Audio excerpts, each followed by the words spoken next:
오늘 말씀 여러분 말라기 3장 하면 제일 여러분 마음속에 벌써 말라기 3장 하면 11조. 오늘 성도의 물질관에 대해서 말씀을 드리고자 하는데 11조 얘기를 제가 연초에 꼭 한 번씩 합니다. 왜냐하면 우리 성도들의 신앙의 기본 자세가 되어 있어야 한 해 동안도 신앙생활을 잘 할 수 있기에, 그래서 지난 주일은 주일 성수하자, 이번 주일은 이젠 11조 생활하자, 우리 신앙인으로서 아주 기본적인 것을 일월한다는 주제를 잡아서 설교를 해요. 그래서 오늘 이 말씀이 여러분 11조 하면 목사님 또 돈 얘기하는구나. 그렇죠, 돈 얘기죠. 돈 얘기예요. 그러나 여러분, 돈 얘기에 앞서서 저와 여러분이 정말로 하나님의 사람답게 하나님을 기쁘시게 해드리고, 또 저로서는 여러분들이 정말 하나님의 복을 받아 누릴 수 있는 사람들이 되자라는 전제가 우선입니다. 아멘. 11조 여러분 많이 내가지고 여러분 많이 내면 제가 사례비를 많이 받을까 봐서 그래요? 아니면 제가 다 가져갑니까? 성도들의 11조는 내가 다 가져가요? 아니에요. 저와는, 저 개인적인가는 전혀 상관이 없어요. 어느 목사님께서 예수 믿는 사람이 반드시 가져야 될 세 가지 열쇠를 이렇게 말했습니다. 예수 믿는 사람들은 이 열쇠를 세 가지를 반드시 가져야 한다. 뭐냐 하면 천국에 들어갈 수 있는 믿음의 열쇠, 천국에 들어갈 수 있는 이 믿음의 열쇠는 절대적으로 가져야 하고, 문제를 해결할 수 있는 기도의 열쇠, 이건 역시, 세 번째로는 11조를 통해 받을 수 있는 축복의 문을 여는 축복의 열쇠. 여러분, 이 세 가지가 이 땅에 사는 저와 여러분에게 꼭 있어질 수 있기를 주 이름으로 축복합니다. 여러분, 천국 못 들어가면 아무리 물질적인 열쇠가 있고 어떻다고 해도 소용없고요.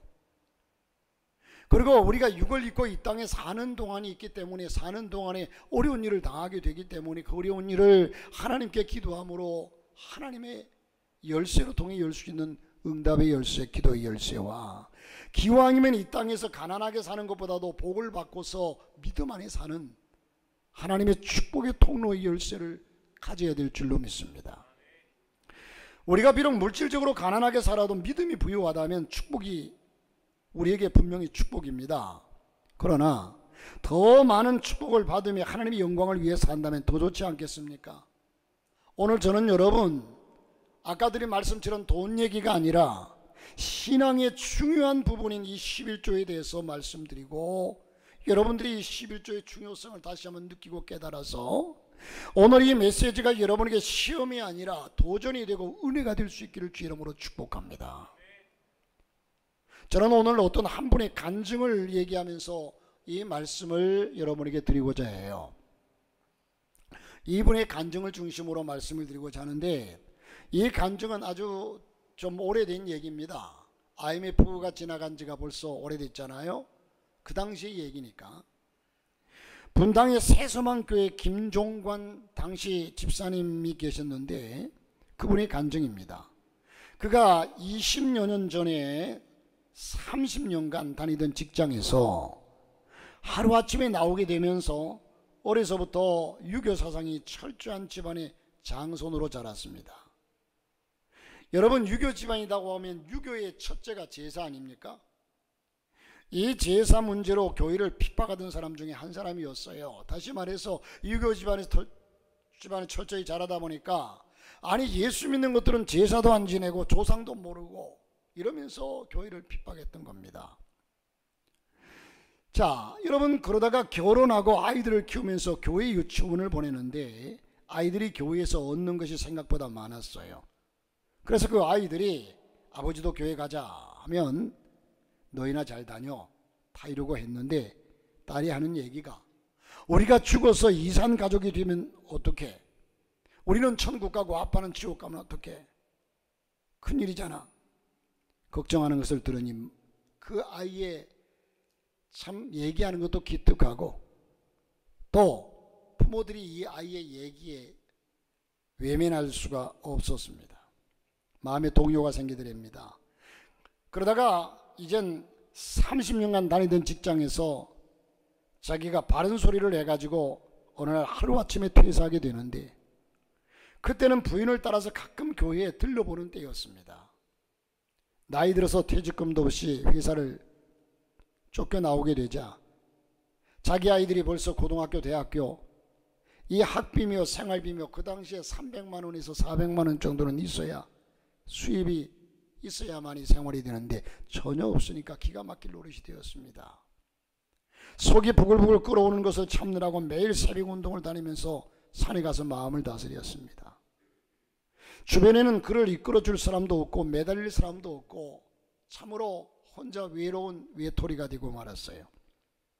그때부터 부인이 다니던 대치동의 세수만 교회를 본격적으로 따라다니게 되었다는 겁니다. 그런데 첫날 목사님의 말씀이 어쩌면 그 말씀 한 말씀이 자기를 위해서 준비한 말씀처럼 마음속에 하나하나 마음속에 박히면서 들려오더라는 겁니다. 자기의 사정과 형편과 처지를 목사님은 아시지도 못할 텐데 어떻게 저렇게 말씀을 준비했을까? 신기하게 모두 그를 위해서 하시는 말씀 같았습니다. 그 많은 사람들 중에서 하나님이 나에게 하시는 말씀이구나, 본인이 그렇게 생각할 정도로, 그래서 하나님을 더욱더 가까이 하고 믿기 시작했습니다. 그리고 그때부터 열심히 새벽 기도를 나갔답니다. 집을 성남으로 이사 가서도 20분간 차를 몰고 가서 새벽 기도에 참여하고 그리고 새벽에 등산을 하고 돌아왔다고 해요. 그러나 열심히 믿어도 하나님이 살아계신다는 표적과 이사와 능력이 그의 삶 속에 나타나지 않더라는 거죠. 그의 삶은 힘이 들고 어려운데 하나님께서 바짝 놀라운 뭔가 역사를 나타내면 좋으련만. 그런데 어느 날 하루는 하나님을 시험하고 싶어지더래요. 하나님을 시험하고 싶어지더래요. 그래서 갑자기 참 믿음이 약하니까 이런 시험까지 했겠죠. 전날 밤에 늦게까지 술을 그냥 마실 수 있는 만큼 마셨대요. 그 술을 퍼먹고, 그리고 새벽에 기도를 마치고 산에 오르는 일을 평소 때 같으면 어림도 없는 일인데, 그때 그는 하나님이 살아계시다면 내게 힘을 주셔서 늘 다니는 구룡산 대모산을 잘 오르게 해달라고 말도 안 되는 기도를 했다고 그래요. 그런데 그날 저녁에 술을 그렇게 먹고 그 이튿날 아침이 되었는데요, 아닌 게 아니라 그가 한숨에 정상까지 오를 수 있더래요. 이게 하나님의 응답이라고 얘기할 수 있기는 참 그렇지만, 그러나 그에게 있어서는 경험입니다. 체험입니다.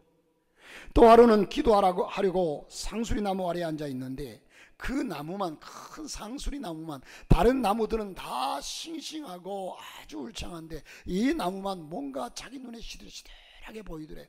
아, 며칠 안 있어 죽겠구나 할 정도로 시들어 있더래요. 그래서 하나님께, 하나님, 이 상수리 나무를 살려보십시오. 하나님은 하실 수 있잖아요. 하나님을 시험하는 기도를 간절히 했답니다. 그러자 그가 늘 산에 매일같이 오르는데 사흘 후에 가서 보니까 그 나무가 정말 싱싱하게 잎사귀를 펼치면서 울창하게 아주 본 모습을 갖추어 있더래요. 그때 비로소 정말 하나님이 살아계신다는 믿음의 확신을 가졌다고 합니다. 구룡산 바위에서 1년 정도 기도하면서, 산에서 구룡산 바위에서 1년 정도 기도하면서 직장을 구하려고 애를 써도 안 됐는데, 그는 주로 그 구룡산 바위에서요 기도하는데 그 산 밑에는 조그만 암자가 있대요. 그런데 그 암자 주변에, 암자 위로 이젠 군데군데 무속 행위를 하는 사람들이 있어가지고 거기에 촛불을 켜놓고 이젠 양초들이 아주 많대요, 바위들.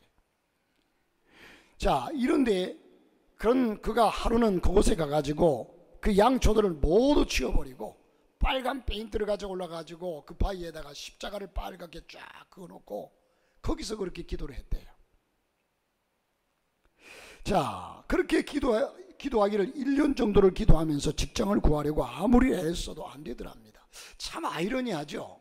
1년 동안 이렇게 기도했으면 이젠 직장이 돼야 되는데 직장이 안 된다는 사실과, 또 1년 동안 기도했는데도 직장이 안 되면 하나님은 없어, 어디 하나님이 계셔 하고 팽개칠 법도 한데 하나님을 팽개치지 않는 것과, 이 모든 것이 참 아이러니해요. 답답한 마음을 가지고 하나님께 살 길을 달라고 간절히 구했습니다. 그런데 그러던 어느 날 밤늦은 시간에 갑자기 그의 마음속에 감동이 오는데 하나님이 인도하시는 느낌이 있어서 웬일인지 마음이 확 끌려서 차를 분당 쪽으로 몰고 갔답니다.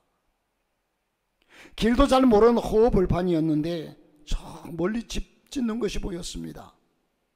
차를 멈추고 보니까 공사 중이라 음산한데도 그 집이 그렇게 좋아 보이고 그 집이 그렇게 마음에 들더래요.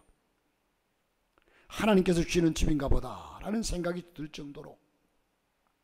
그래서 이곳을 얻어가지고 장사를 하자. 그래서 아내와 손을 잡고 감사기도 한 뒤에 다음날 부동산을 통해서 그 집을 계약했답니다.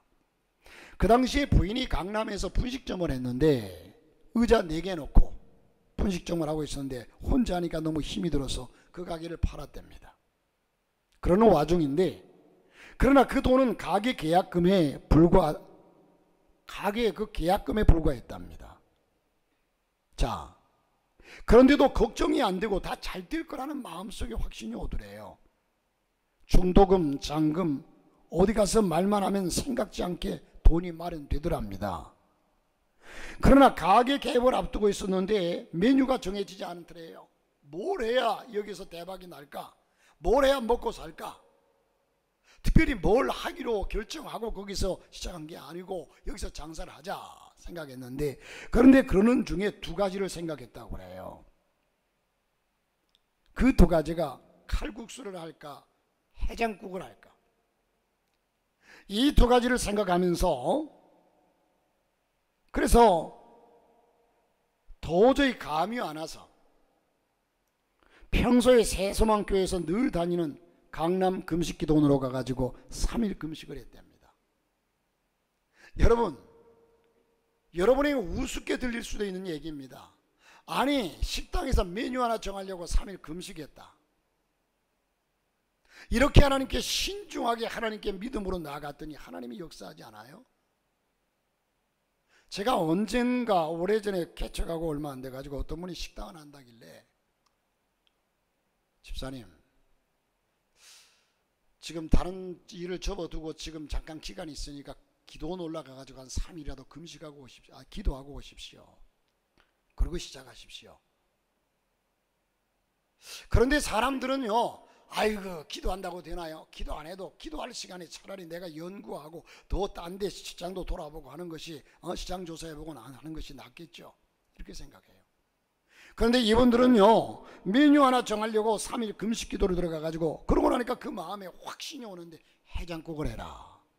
해장국을 하라고 하나님 음성 들려주시는 것이 아니라 자기 마음속에 그래 이거 해야 되겠다는 확신이 서더래요. 마음에 감동을 받았습니다. 거기다가 가게를 한다고 하니까 주위에서 집은 없고 밥만 있는 이 허벌판에 집 한두 채 지어져 있고 이 허벌판에서 해장국을 파느냐고 하면서 모두가 다 비웃더래요. 저들은 하나님이 주신 기업이라 잘 될 줄로 믿고 홍보도 전혀 안 하고 여기저기 연락도 많이 안 하고 오직 하나님만 믿고 교회 식구들 불러서 개업 감사 예배를 드렸습니다. 그런데 첫날 돈이 얼마가 들어왔냐면 당시에 첫날 수입이 아니라 매출이 50만 원이 넘더랍니다. 아이고, 그거 여러분 그렇게 생각됩니까? 작은 돈이 아니에요. 자, 아내와 그는 첫 번째 소산물인 그 돈을 매출 수입을 따지지 않고 매출된 그 금액 50만 원 이상 되는 돈을 하나님께 첫 열매로 드려버렸습니다. 그런데 이튿날도 손님이 몰리기 시작했습니다. 한 달, 2달이 지나니까 구름대까지 사람들이 모여드는데 24시간 하는 요식업 사업이라 밤 3시, 4시에도 서서 기다릴 정도로 찐을 쳤답니다. 재미가 나고 열심히 일하니 얼마 안 되어서 의자 17석의 홀 20평 가게에서 하루에 쌀 한 마를 소비하는 역사가 나더래요. 11조를 매월 50만 원. 여러분 11조를 매월 50만 원만 들어도 좋겠죠, 그 당시에. 그런데 50만 원, 100만 원, 200만 원, 300만 원.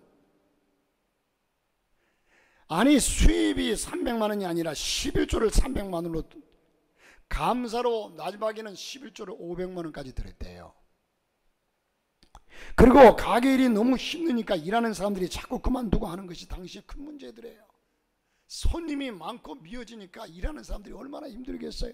그러니까 그냥 하다가 두고 얼마 안 지나서 가게 시작할 때 줬던 2억의 빚을 다 갚고 2억 정도가 남았답니다. 11조도 처음에는 50만원, 100만원, 200만원, 300만원으로 늘어서 500만원까지 드렸답니다. 여러분 500만원 한 달에 드렸다면 수입이 한 달에 5천만원이라는 얘기예요. 참나, 계산을 못해서 그러나 웃지도 않아, 놀래지도 않고. 지금도 여러분 IMF 지난주가 IMF가 97년도였거든요. IMF 지난주가 얼마예요? 지금 25년 정도가 지났어요. 여러분 놀래를 얘기를 하는데 놀래지 않으면 내가 놀래잖아.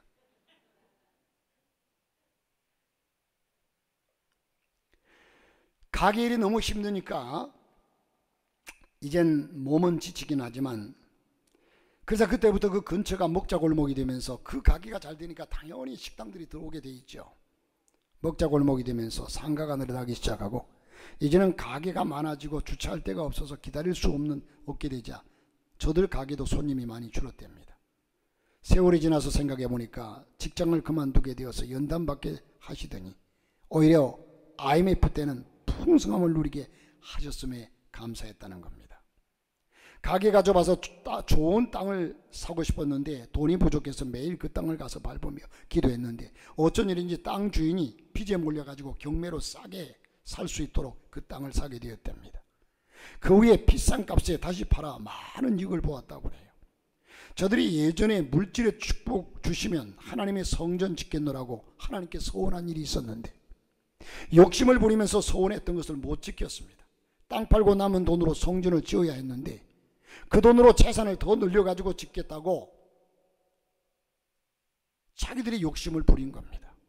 나름대로 욕심에 사로잡혀서 그 많은 돈을 주식에 투자했는데 하나님께서 4억 원이라는 돈을 흔적도 없이 사라지게 가져가 버리시더래요. 4억. 내가 놀라네. 한순간에 어떤 사람이 한순간에 탁 치니까 억 하고 죽더라고 그러던데, 여러분 지금 돈이 뭐 몇 조, 몇 천억, 몇 백억, 몇 조 얘기하니까 어떤 사람이 뭐 변호사비를 100억 줬다고 그러더라고. 그게 뭔 말인지 모르지만 인터넷상에 다 제가 하고 싶은 얘기는 100억, 200억, 1000억 이것들이 그냥 나오니까 그 돈이 크기가 얼마나 큰지도 모르지만 그러다 보니까 억이라는 돈은 별로 크게 보이지가 않아. 억소리가 나는 돈인데. 자, 어쨌든 여러분 4억이라는 것이 IMF 시대에 4억이 그냥 한순간에 날아가 버렸대요. 허공에 흩어버리시더라는 겁니다. 또 땅을 팔아서 생긴 돈의 11조를 드릴 때 그 11조를 반만 드리고요. 그러니까 이 얘기를 쭉 보니까 14억, 땅 판 돈이 아마 14억쯤 된 것 같아요. 그런데 11조를 1억 4천인데 7천만 원은 11조를 7천만 원을 드리고, 여러분 11조 그냥 그 액수만 보면 어마어마한 11조죠. 7천만 원 11조 드렸으니까. 여러분이 집을 팔고 땅을 팔았으면 11조 드려야 됩니까? 안 드려야 됩니까? 예? 저는 안 드린 사람들 많이 봤어요. 아주 엄청난 정말 그걸 받고도 11조 안 드려요. 여러분 이게 제가 돈 얘기하자는 게 아니라는 전제를 했으니까 여러분 돈에 대해서 시험 들지 마세요. 돈 10만 원 벌어가지고 만 원 11조 드리는 사람하고, 예를 들어서 아까 말씀드린 14억을 벌어서 7천만 원 드리는 사람하고, 그러면 만 원 드리는 사람이 훨씬 더 하나님께서 기뻐하십니다. 온전한 11조를 드렸으니까. 7천만 원 어마어마한 돈이, 7천만 원 11조를 드려놓고 7천만 원 가지고는 자기 마음대로 기부하는 거예요. 아, 이 교회 어려우니까 그게 1,000만 원, 저 양반 힘들고 어려우니까 500만 원, 이러면서 자기 생색 내면서 자기 이름으로. 왜? 어차피 하나님께 드리니까 하나님 다 아시겠지. 아닙니다. 11조는 하나님의 것이기 때문에 온전히 하나님께 드려야 합니다. 할렐루야. 온전히 하나님께 드려야 돼요. 여러분들이 어떻게 생각하시는지 모르겠어요. 그래서 7천만 원은 자기 마음대로 썼답니다. 그러나 나중에 알고 보니까 하나님의 것을 갖고, 그가 하나님의 것을 가지고 자기가 여기저기 인심 쓴 것임을, 남의 것 가지고 인심 쓴 거죠. 회개했다고 합니다. 많은 돈을 잃고는 다시 회개하는 마음으로 기도원에 들어갔습니다. 금식하면서 정신을 차리고는 하나님을 더욱더 잘 섬길 것을 아내와 다짐하고 함께 금식하고, 그래서 가게를 운영하면서 잠을 못 자니까 그 고통은 이루 말할 수가 없었다고 해요. 홀에서 딸린 방에서 옷을 입은 채 잠깐 누웠다가 손님이 들어오면 차에 가서 한 20분 잠자기를 반복하고 밤에 장사를 했다고 해요. 또 새벽에 시장을 가는데 너무 졸려서 신호대기에 이젠 멈춰서 깜빡 잠이 들으면 뒤에서 경적 소리가 얼마나 심하게 나는지 한두 번이 아니었다고 해요. 그런데 그 신호대에서 차가 10대가 서 있으면 10대 뒤에 자기가 제일 마지막에 차가 이젠 그 정차에 섰다면요, 잠이 들어가지고 다른 차들이 이젠 그 차는 고장나서 그래 섰나 보다 싶어 다 피해가더래요. 여러분, 아내는 주방 책임자가 안 나오면 48시간도 꼬박 일을 했다고 그래요. 그러다 이로 인해서 아내가 몸이 아프다 보니까 정신이 번쩍 들더랍니다. 그래서 가게를 6년 정도 하다 보니 다른 사람에게 넘기고 싶은 마음도 들더랍니다. 그런데 그들이 한 번 하나님의 약속을 어기고 실패한 그들이 약속한 성전을 먼저 드리는 것이 1순위라는 믿음을 주셔서 성전을 하나님께 드리며 하나님이 주신 사업장을 힘들다고 버릴 수 없어서 벼르다가 또다시 3일 금식기도하러 강남 금식기도에 올라갔답니다. 그런데 하나님께서는 가게를 도와라 하는 마음의 확신을 주시더래요. 그리고 약속한 성전을 먼저 드리는 것이 1순위라는 믿음을 주셨습니다. 이미 양양에, 강원도 속초 양양에 땅을 사두었고 이제 성전만 세우게 되면 되는데 그 동네는 불교 지역이고 1000년 된 절이 있는 곳이라 교회 개척이 쉽지 않았답니다. 그러나 아이들을 통해서 주민을 전도하면 될 것이라는 믿음이 생기더랍니다. 지금도 저들은 한 달에 한 번 교회 목사님과 사업장 축복 예배를 드리면서 가게를 운영하고 있답니다. 당연히 교회를 건축해 드렸죠. 또 매일 아침 카운트에서 기도로 하루를 시작하면서 하나님의 의뢰하며 살아가고 있답니다. 여러분, 모든 영광을 하나님께 돌리며 가게에 붙어있는 성구 말씀에 부끄럽지 않는 사람, 그 말씀에 축복을 누리며 사는 사람, 이런 사람이 되고자 늘 두 손을 모은다고 그런 고백했습니다. 여러분, 하나님의 뜻을 모르면 기도원 올라가지고 3일 금식하면서 부르짖고 이렇게 하나님과 동행하니까 하나님이 역사하지 않을 수가 없어요. 우리는 모두가 우리 생각대로, 여러분 지금 어떻게 보면 웃을 얘기예요. 아니, 가게 메뉴 하나 정하려고 3일 금식하러 기도원 올라갔다는 얘기를 들으면 여러분 사람들이 다 웃을 거예요. 그러나 정말 그 메뉴에 성패가 달려 있거든요. 하나님은 살아계십니다. 예나 지금이나 살아계시고 오늘 또 살아계시고 역사하시는 하나님이신 줄로 믿습니다. 여러분, 공짜를 바라지 마세요. 예수 믿는 사람은 공짜 바라서는 안 돼요. 제가 가끔씩 얘기하지만 저희 큰형님이 시골에 계십니다만 큰형님이 한 번은 주택복권을 샀대요. 그 옛날에. 그런데 그 옛날에 주택복권이 보니까 세상에 500만 원짜리가 당첨됐대요. 500만 원. 지금 500만 원도 크지만은 그때 당시에 여러분 아주 오래된 얘기예요. 그래서 너무 감격하고 감동해가지고 그것을 이제 순천 시내에 가가지고 은행 가가지고 찾아야 되잖아요.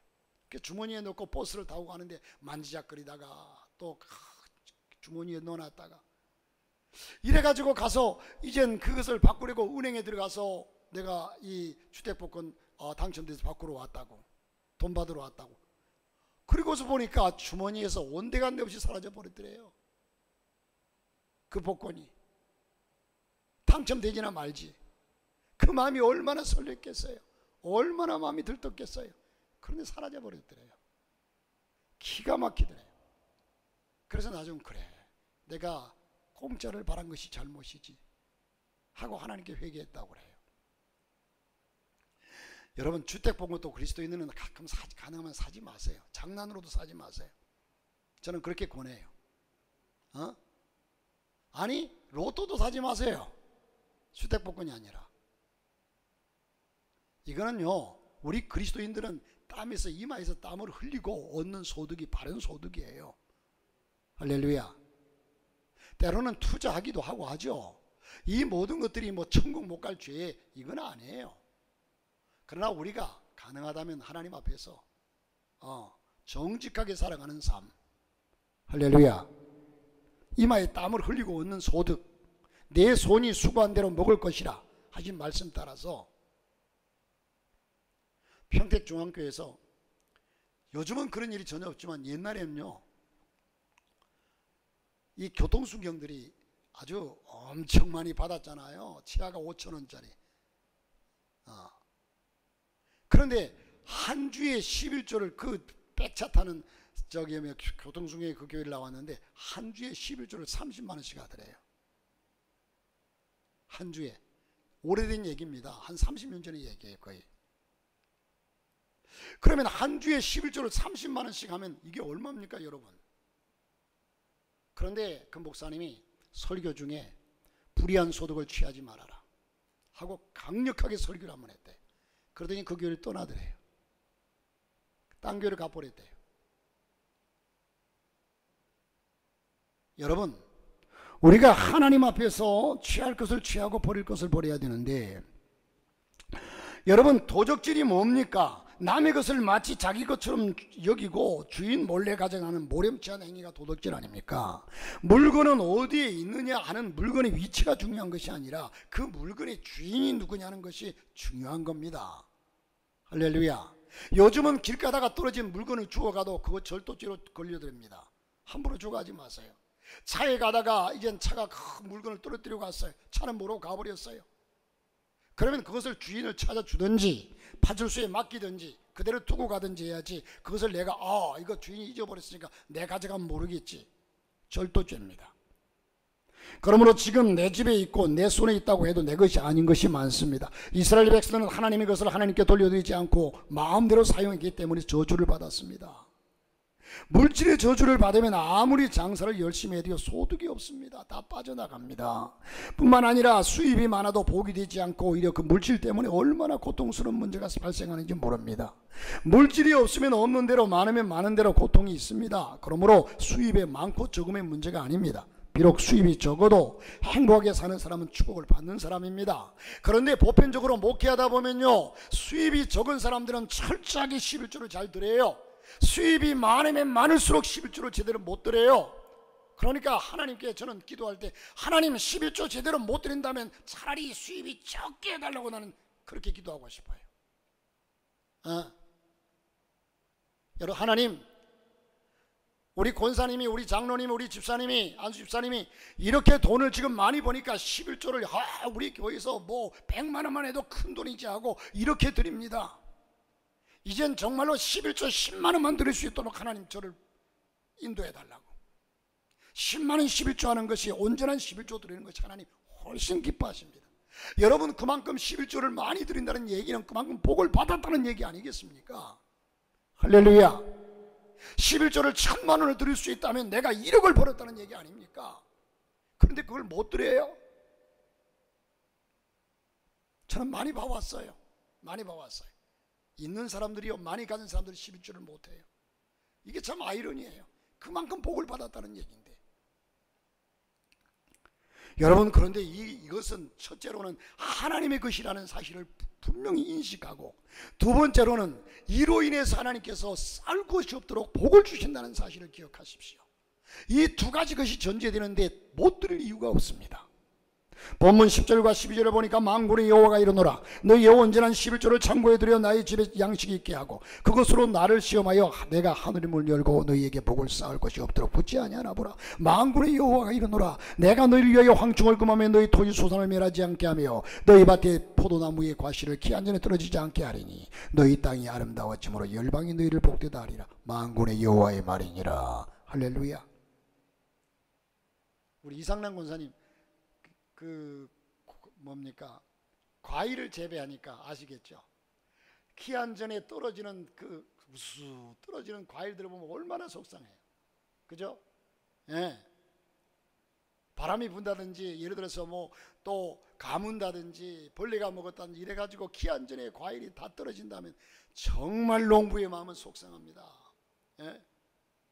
그런데 하나님께서 기한 전에 떨어지지 않게 해주신다고 그랬어요.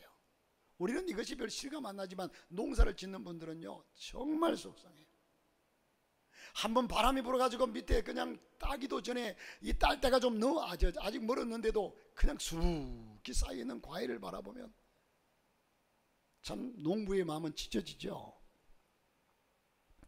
자, 여러분, 위의 말씀 중에 특별히 시험해 보라는 말씀이 있습니다. 다시 말해서 우리 하나님께서 우리에게 하나님을 시험하라고 말씀하지 않았어요. 그런데 11조는 시험해 봐라. 시험해 봐라. 이 말의 원어의 뜻을 보면요, 증명해 보이리라, 확증해 보이리라, 이런 의미가 있습니다. 여러분, 11조의 신앙 고백은 나는 하나님의 축복으로 사는 줄 믿습니다 하는 고백을 하는 사람들의 신앙입니다. 나는 나의 성공은 오직 하나님의 은혜로 된 것입니다 라는 고백입니다. 나의 모든 것은 하나님의 것임을 믿는 고백입니다. 나의 모든 것을 하나님의 영광을 위해서 사용될 줄로 믿습니다. 여러분은 자신이 하나님의 축복으로 사는 사람인 줄로 믿습니까? 자신의 성공이 하나님의 은혜인 줄로 믿습니까? 자신이 가지고 있는 모든 것이 하나님의 것임을 믿습니까? 자신의 모든 것을 하나님의 영광을 위해 사용해야 한다는 말을 여러분 믿느냐는 말이에요. 우리의 믿음의 고백이 11조로 나타나는 겁니다. 말로만 사랑하는 사랑이 아닙니다. 진정으로 사랑한다면 희생이 있어야 합니다. 다른 행동이 있어야 합니다. 하나님께서 우리를 사랑한다 사랑한다 말로만 말씀하지 아니하시고 예수 그리스도 하나밖에 없는 독생자 예수 그리스도를 이 땅에 보내셔서 우리를 위해서 십자가에 내어 줌으로 하나님의 사랑을 확정하셨느니라고 말씀하고 있습니다. 여러분, 세계 역사상 기독교인으로 최고의 부유를 누리면서 선한 사업을 많이 한 사람이 록펠러입니다. 11조 얘기만 나오면 이 사람의 얘기를 빼어놓을 수가 없어요. 그는 86세 때에 아내가 세상을 떠나자 아내를 기념해서 시카고 대학 내에 기념교회를 세우고 헌당 예배를 드렸습니다. 이때 어느 기자가 당신의 생애를 위대하게 만들어준 비밀이 있다면, 당신의 생애를 그렇게 위대하게 만들어준 비밀이 있다면 한번 말씀해달라고 질문을 합니다. 그때 이 록펠러는 이렇게 고백합니다. 나는 비록 가난한 집에 태어났지만 어머니로부터 신앙의 유산을 물려받아 하나님 앞에 11조 생활을 철저히 했습니다. 여러분, 자식들에게 자식 잘 되기를 바란다면 딴 것은 몰라도 11조 생활만큼은 철저하게 물려주시기를 주의 이름으로 축복합니다. 내가 6살 될 때에 어머니께서 이제는 내 스스로 교회 가라고 하시면서 20센트를 손에 쥐어주셨습니다. 나는 너무 기쁜 나머지 얼른 그 돈을 받아 호주머니에 넣었습니다. 그러나 어머니께서 얘야, 돈을 이리 내봐라. 그 돈 중에 내가 써서는 안 될 돈이 있다 하시면서 2센트를 따로 봉투에 담으시고 이 돈은 11조니까 교회 가고 하나님께 드리라고 했습니다. 이때부터 저희 11조 생활이 시작되었습니다. 그리고 두 번째로 어머니께서 드릴 때에 언제든지 예배 드릴 때에는 앞자리에 앉아서 소롱빛 같은 은혜를 받으라고 하셨고, 세 번째로 교회 가면 절대로 목사님의 말씀에 순종해라. 그러면 내 마음이 평안할 것이며 하나님의 지혜를 주셔서 내가 하는 일이 다 잘되는 복을 받을 것이라고 말씀하셨습니다. 오늘 주보 칼럼에 보면 이 록펠러의 어머니 엘리자라는 사람이 록펠러에게 당부한 10가지의 유언이 있습니다. 그는 생전에 4,828개라는 교회를 지어 바쳤다고 그래요. 그러나 자기 이름을 거기에 새기지 않았습니다. 하나님의 축복하심으로 얻은 재물로 지었으므로 다만 하나님의 것을 하나님께 드렸을 뿐이라고 고백합니다. 하나님께서 우리에게 세 가지 자본을 주셨습니다. 우리에게 때로는 물질 주셨고, 시간 주셨고, 재능 주셨습니다. 우리가 이 세 가지 자본을 어떻게 사용하느냐에 따라서 크게 성공하기도 하고 실패하기도 합니다. 무엇보다도 중요한 것은 물질의 11조만으로는 부족하다는 겁니다. 시간의 11조도 드려야 하고 재능의 11조도 드려야 합니다. 성경을 보면 첫 열매는 무조건 하나님의 것이라고 성경은 말합니다. 하루에 첫 시간 하나님께 드려야 합니다. 일주일에 첫날 주일날 하나님께 드려야 합니다. 우리는 재능의 11조를 드려야 하고 이 물질적인 첫 열매도요, 사실 우리가 여러분 사례비를 받으면요 사례비를 받으면, 아니 월급을 받으면, 아니면 한 달 수입을 계산하고 나면 제일 첫 번째 떼야 될 돈이 갯돈이 아니에요. 제일 첫 번째 떼야 될 돈이 11조입니다. 저는 이제 저도 그렇지만 우리 저기 집사람은 사례비를 받으면 딱 찾아와가지고 헌금을 한 달치를 하나하나 분리해 다 떼어요. 11조 떼고 감상금 떼고 차량금 떼고 뭐 포 떼고 차 떼고 다 떼어요. 그리고 구역 헌금 몇 번 드릴 것 떼고, 또 주일 헌금 몇 번 드릴 것 떼고, 또 뭐 헌신 헌금 떼고, 한 달에 드릴 헌금을 계산해가 다 떼어요. 그리고 그걸 하나님께 드려요. 여러분, 그냥 드리는 것과 준비하고 드리는 정성의 차이는 큽니다. 그래서 맥주헌금도 추수감사절헌금도 1년 내내 준비를 해요. 한 달에 얼마씩. 우리 물질관이 하나님 중심으로 세워져 있으면 하나님께서 축복하십니다. 저는 물질적인 연단을 수없이 받은 사람입니다. 정말로 신학교 다닐 때까지, 어릴 적부터 신학교 다녀서 이 목회하기 시작하기까지 정말로 많이 연단을 받았어요. 최고의 연단이 못 먹는, 배고픈 연단까지죠. 돈이 없으니까 못 먹으니까 라면 사발면 하나를 가지고 젊은이가 하루를 살아야 하고, 그것도 못 먹을 때가 있고. 그러나 이렇게 연단 받고 나니까 또 지금도 하나님 앞에서의 물질만큼은 철저하게 하나님께 드리니까 하나님께서 참 감사하게도요, 일부 예배 때 그런 말씀을 드렸습니다만, 제가 이젠 제 개인적으로 사례비 중에서 받는 것은 목회 활동비와 도서비, 이걸 이제 제 몫으로 딱 받아요. 그 외에는 집사람이 또한 나름대로 생활비를 가져가면 집사람도 그걸 가지고 이제 헌금이나 모든 거 다 이제 살림 살고, 제 개인적으로 쓸 수 있는 돈의 권한이, 영역이 그거예요. 그건 딱 저한테 띄워줘요. 그러면 그것 가지고 쓰는데, 그것 가지고요 목회자가 나가 쓰다 보면 참 돈 쓸 때가 많아요. 목회자는. 그런데 이 돈 가지고 거의 제게 주어진 돈이 헌금으로 99% 다 들어가요. 99%. 아니면 110%, 120% 될 때도 있어요. 그러면 내게 쓸 돈이 없잖아요. 한 푼도 없잖아요. 그런데 하나님께서 제 주머니는 비지를 않게 하셔요. 그러다 꿇어놓지 마세요. 목사님은 주머니에 돈이 안 많은데니까 돈 꿇어오는 사람도 있더라고. 나눠줄 돈은 없어요. 제 쓸 돈만 있지.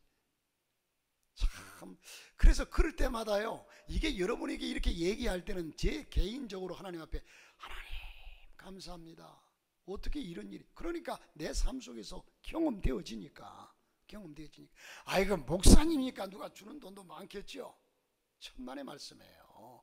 다른 목사님들 보면요 그렇잖아요. 10,000원짜리, 나 이 10,000원밖에 없어.